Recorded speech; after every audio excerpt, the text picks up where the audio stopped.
Uno, dos, tres.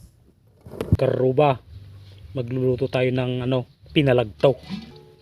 Ito po yung palagtuhin natin. Yan.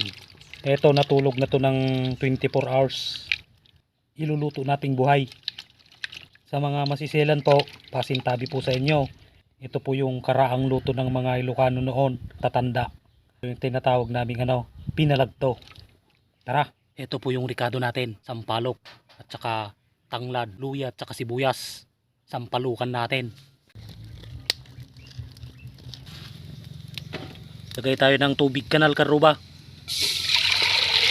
Ito yung papalagtuhin natin. Yun, kumukulo na.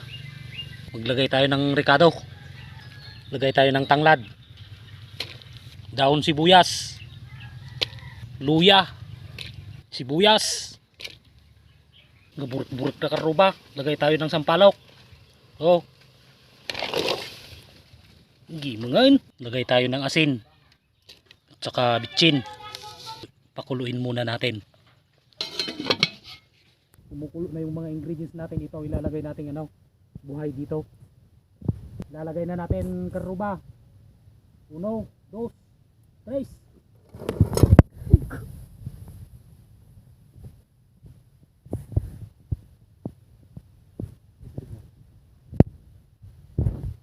Yun. Sumalangoy pa. Naluto na, karuba. Oh. Ano yung pinalagto natin? Oh. Yun. Nagna naman. Yung mga nagsasabing mapait po ito, hindi po ito mapait, masarap po to. Ito yung specialty ng mga karaang Ilocano dito sa amin. Magsasampol. Oh.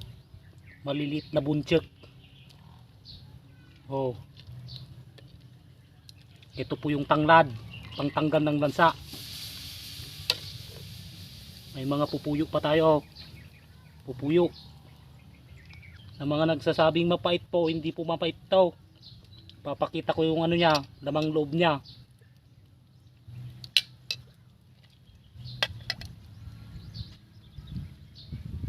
Yung lamang loob niya po, yan po, malinis na po yan. Hindi po yan mapait. Pwede mo yung kainin diretso. Sabaw.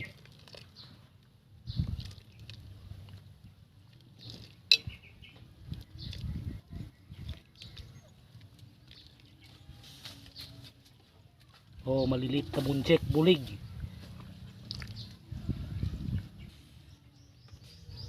Okay. Sampul tayo sa sabaw.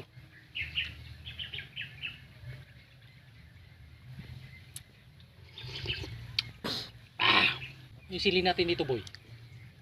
3 sili po para dito sa sabaw na pinalagto.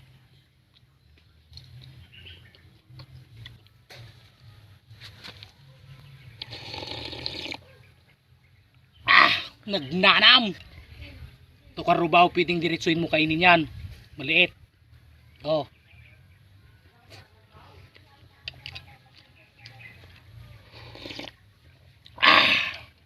Yummy.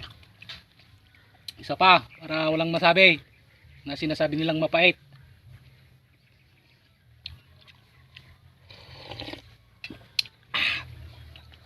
Hindi Mason George. Sapo tayo.